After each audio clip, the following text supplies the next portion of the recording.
प्रारंभ में क्या होता है, भक्ति का यही स्वरूप होता है जो आपने जो वर्णन किया। प्रारंभ में सबकी भक्ति का स्वरूप यही होता है। जब हम कक्षा 5 में पढ़ते थे, शिव चालीसा, दुर्गा चालीसा, हनुमान चालीसा, ये सब एकत्रित कर, क्योंकि हमारा प्रारंभिक जो भक्ति का कदम होता है वो इसी तरह से चलता है। जो हमारे प्रियता में भगवान के नाम रूप आते गए, उनकी आराधना करते गए, इसके बाद चयन होता है गुरु का। जो रंग लाने वाली बात होती है वो होती है, जैसे हम विविध चालीसाएं पढ़ी, विविध नाम कीर्तन किए, भगवान की कथा, तो उसके फलस्वरूप मुझे सदगुरुदेव मिले। फिर सदगुरुदेव ने जो नाम दिया, सदगुरुदेव ने जो इष्ट बताया, उसको पकड़ लिया। जैसे गोस्वामी जी ने विनय पत्रिका में सबकी विनय की और सिया राम चरणों में प्रेम मांगा।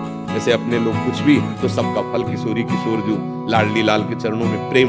तो अब हमें ये देखना है कि अभी तक हमारी उपासना हमारे भाव से चलती रही, अब हमारे भाव का फल है गुरुदेव के भाव में हमारा भाव समाहित हो जाए, तभी वो सिद्धावस्था मिलती है। आप खुद हृदय में देखो, अभी प्रियता कहाँ है, प्रेम कहाँ है आपका? आप नहीं ढूंढता होंगे। शरीर में भी प्रेम है, परिवार में भी प्रेम है, भगवान की विविध नाम रूपों में भी है, तो अभी वो प्रेम नहीं हुआ।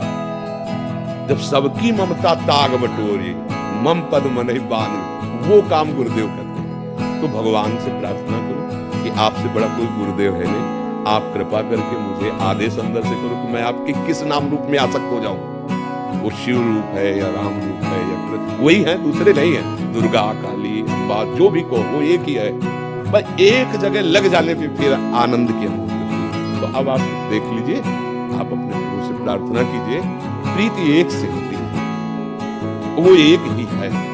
तो जब तक हम नहीं जानते तब तक बहुत रूपों में उसका हम आराधन करते हैं, पर प्रीति एक से करके बहुत रूपों में उसकी भावना कर लेते हैं। जैसे गोपीजन श्याम सुंदर से प्यार करते हैं तो कह रहे जित देखूं तित श्याममयी, अब कोई दूसरा नहीं, जिधर देखती हूँ श्याम सुंदर ही श्याम सुंदर नजर। गोस्वामी जी राम जी से प्यार करते हैं, वो कह रहे जड़ चेतन जग जीव दत्त सकल राम में।